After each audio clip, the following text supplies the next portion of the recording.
আমি খুব সংক্ষেপে দু একটা কথা বলবো। আপনারা বহুবার আমার বক্তব্য হয়তো শুনেছেন।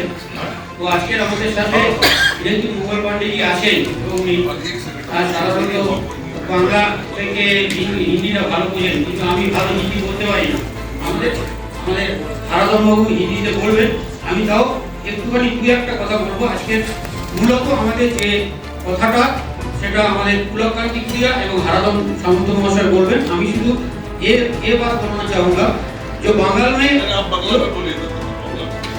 আমাদের পশ্চিমবঙ্গের যে জনসংখ্যা আছে সেই জনসংখ্যার নিরিখে আমরা আজকের যে ক্যালকুলেশন করছি বিভিন্ন জনগোষ্ঠীর পক্ষ থেকে যে সংখ্যা দাবি করা হয় সেই সংখ্যাগুলো মূলত আনুমানিক ভিত্তিতে করা হয়, কারণ 1931 সালের পর থেকে ভারতবর্ষে কোনো জাতিভিত্তিক সংখ্যা গণনা হয়নি এবং 1931 সালে যে সেন্সাস রিপোর্ট সেই সেন্সাস রিপোর্টের ভিত্তিতে আমরা যদি ক্যালকুলেশন করি সারা পৃথিবীব্যাপী বা ভারতবর্ষের পপুলেশনের যে বৃদ্ধি হচ্ছে সেই বৃদ্ধির নিরিখ যদি আমরা পার্সেন্টেজে এগোই তাহলে আমরা অনেক বেশি জনসংখ্যা দাবি করতে পারতাম।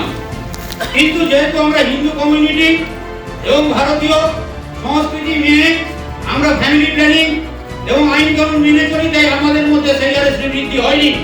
তাই আমরা বলছি আমাদের population 30 to 35% out of Hindu population, Hindu OBC population যে 45% আছে সেই 45% হিন্দু ওবিসিদের মধ্যে 30 to 35% চাষি কৈবর্ত কমিউনিটি আছে। এবং আমরা মনে করি আমরা বিভিন্ন ক্ষেত্রে 2021 সালের শেষ বিধানসভা নির্বাচনে যে ফল আছে সেগুলো পর্যালোচনা করে দেখেছি বিধানসভা ভিত্তিক। সেখানে পশ্চিমবঙ্গের একমাত্র জনগোষ্ঠী হেলে হালিয়া চাষি কৈবর্ত সমাজ তারাই পারে এই রাজ্যের ক্ষমতা দখলের কেন্দ্রবিন্দু পরিবর্তন করে দিতে। কারণ পশ্চিমবঙ্গের একটা মাত্র জনগোষ্ঠী আছে যারা কেবলমাত্র নিজেদের ভোট নিজেরা দিলে প্রায় 50 থেকে 60টা বিধানসভা জিততে পারে, একমাত্র মুসলিম ছাড়া এই জায়গায় কেউ হতে পারে না। এবং এই পশ্চিমবঙ্গের বুকে আরেক একমাত্র জনগোষ্ঠী আছে হেলে হালিয়া চাষি কৈবর্ত সমাজ যারা পশ্চিমবঙ্গে 294টা বিধানসভা ক্ষেত্রে কোথাও 40%, কোথাও 50%, কোথাও 70%, কোথাও 10%, কোথাও 5%, একটা বিধানসভা আপনারা দেখাতে পারবেন না যে ক্ষেত্রে হেলে হালিয়া চাষি কৈবর্ত মাইন্য সমাজের ভোট 0% আছে। পশ্চিমবঙ্গের একমাত্র জনগোষ্ঠী যারা পশ্চিমবঙ্গের 294টা বিধানসভা ক্ষেত্রে অবস্থান করে, সুদূর আলিপুরদুয়ার থেকে বঙ্গোপসাগরের তীর পর্যন্ত সমস্ত জায়গায় আমরা বিচরণ করছি। পূর্ব মেদিনীপুরের 16টা বিধানসভা, ইভেন আমরা এটাও বলতে চাই যে এসসিদের জন্য যে 85টা সংরক্ষণ রয়েছে, সংরক্ষিত সিট আছে, সেই সিটগুলো আমি নাম ধরে বলে দিতে পারি যেখানে পরিবর্তন মাইন্য সমাজের সংখ্যাগরিষ্ঠ ভোটার আছে।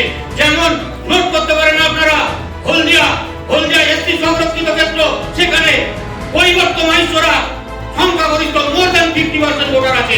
ওই আমি চ্যালেঞ্জ করে বলেছি পারি। তো সুতরাং হটাও তাই এদিকে আপনারা দেখতে পাবেন মন্দিরে বাজার আরামবাগ, সেখানে যাবেন সেগুলো সংরক্ষিত সিট, সেখানে আমরা দাঁড়াতে পারি না, আমাদের জনপ্রতিনিধিত্ব দেওয়া হয় না। আমরা বলতে চাই 3.5 কোটি মানুষের একটাও সাংসদ নেই কেন? পশ্চিমবঙ্গের মধ্যে কি মেদিনীপুরে একজনও যোগ্য ব্যক্তি ছিল না? 1980 সালের পর থেকে একজনও সাংসদ নেই এই 3.5 কোটি মানুষের। তাহলে বলতে পারেন ওই সাংসদের আমাদের কথা কে বলবে? আজকে পশ্চিমবঙ্গের বুকে বিজেপি 77টা বিধায়ক আছে, 12টা এমপি আছে, 4 বছর হয়ে গিয়ে 5 বছর লোকসভার নির্বাচন এসে গেল, বিধানসভার নির্বাচন এসে গেল। বলতে পারেন এই বিধায়করা তাদের নিজ এলাকায় এই হেলে হালিয়া চাষি কৈবর্ত সমাজের মানুষের সার্টিফিকেট দেওয়ার জন্য কোনো পদক্ষেপ নিয়েছেন? আমরা দিনের পর দিন দিয়েছি। আজকে বলতে পারবেন পশ্চিমবঙ্গের বিধানসভায় এই বিরোধী পক্ষের পক্ষ থেকে একটা দিনের জন্য এই হেলে হালিয়া চাষি কৈবর্তদের নিয়ে কোনো প্রশ্ন করা হয়েছে? করা হয়নি। কেন করা হয়নি? আমরা বারে বিরোধী কমিটির কাছে চিঠি দিয়েছি, জানতে চেয়েছি, বসতে চেয়েছি, আমাদের সমস্ত তথ্য দিয়ে আমরা বোঝাতে চেয়েছি, কিন্তু আমাদের সেই সুযোগ দেওয়া হয়নি। আমরা বলতে চাই আমরা হিন্দুত্ববাদী সংগঠন করি, আমরা জাতীয়তাবাদী মানুষ, আমরা ভারতবর্ষের মুখে হিন্দুদের ঐতিহ্য বজায় রাখতে চাই। আমরা স্বাধীনতা সংগ্রামী, আমরা ভারতবর্ষের প্রথমে তাম্রলিপ্ত জাতীয় সরকার বলেছিলাম, আমরা এই ভারতবর্ষের স্বাধীনতাকে ত্বরান্বিত করেছিলাম। তাই আমাদেরকে বাদ দিয়ে এই রাজ্যকে গঠন করার কথা ভাবা যাবে না। তাই মাননীয় মঙ্গল পাণ্ডেজি এবং রাজ্য নেতৃত্বের কাছে বড় জোরে বিনীতভাবে নিবেদন করছি, পশ্চিমবঙ্গে হিন্দুত্বকে রক্ষা করতে হলে বাংলার বুকের এই সব থেকে বৃহত্তর জনগোষ্ঠী এনে হালিয়া চাষি পরিবর্তনকে আপনারা মর্যাদা দিন। আমরা বলছি, আমরা চান কবুল করে লড়িয়ে দেবো, আমরা দেখিয়ে দেবো ওই বিনয় বদল বিশেষ থেকে শুরু করে ওই তরুণরা যে তাম্রলিপ্ত জাতীয় সরকার গঠন করে যে রক্ত জড়িয়েছিল তার থেকে বেশি জায়গায় আমরা নিয়ে যেতে চাই। আমি আর বেশি কিছু বলবো না। আর একটা কথা বলবো যে বিজেপি কি পারতো না 2021 সালের নির্বাচনী ইশতেহারে যে প্রতিশ্রুতিটা দেওয়া হয়েছিল সেটা পালন করতে? আমার প্রশ্নটা এখানে। দেখুন 2018 সালে কেন্দ্রের বিজেপি সরকার হেলে হালিয়া চাষি পরিবর্তনের অপর নাম দাস পরিবর্তকে নোটিফিকেশন করে রাজ্য ওবিসি লিস্টে ঢুকিয়ে দিল, কেন্দ্রীয় ওবিসি লিস্টে ঢুকিয়ে দিল, সুযোগ পেল, রাজ্য সরকার সেটাকে ইনক্লুড করে দিল। বাট মাইসোনামকে কেন ইনক্লুড করা হবে না? মাইসোনাম তো এই প্রতিশ্রুতির মধ্যে ছিল। তাহলে শুধুমাত্র এনসিপিসির কাছে একটা নোটিফিকেশন, কারণ এটা হচ্ছে মন্ডল লিস্টের তালিকাভুক্ত জনগোষ্ঠী। তাই আমি বলবো এখনো সময় আছে পশ্চিমবঙ্গের বুকে আগামী 26-এর নির্বাচনে জয়যুক্ত হওয়ার জন্য माननीय मंगल पांडे जी का विनीतभावे रिक्वेस्ट करबो जे आप द्रुत बंगाल का जो माइंस कम्युनिटी है इनको एनसीबीसी के थ्रू एनसीबीसी इनको सेंट्रल लिस्ट में घुसा दीजिए, कोई दिक्कत नहीं है क्योंकि इसका नजीर है 2018 में दास परिवर्तन के ऐसा करके इंक्लूड किया था।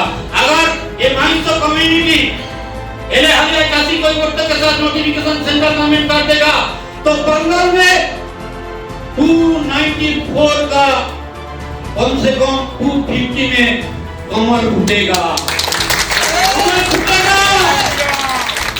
और अगर ये काम हो जाएगा तो सब प्रॉब्लम हो जाएगा। और एक बात बोल के हम ये कंप्लीट करूंगा, अभी इसी वक्त अभी भी वक्त है, जो बंगाल का जितना भी एमएलए है, जितना भी एमपी है, सबको स्टेट से ये पता होना चाहिए कि जो तुम्हारा जो कॉन्स्टिट्यूशंसी है सबका ग्राम और ग्राम में हेले हलिया चासी कोई और हिंदू ओबीसी को जितना भी कम्युनिटी है सबको एबीसी फॉर्म फिलअप करो और वोट दो। उसके बाद देखा जाएगा आंदोलन कहाँ जाएगा, हम लोग पूछ लेगा। ठीक है, सबको धन्यवाद। भारत माता की जय, जय रानी राजमणि, जय परिवर्तन आइस समाज जय, जय हिंदू ओबीसी जय, जय रानी राजमणि जय, जय रानी राजमणि जय।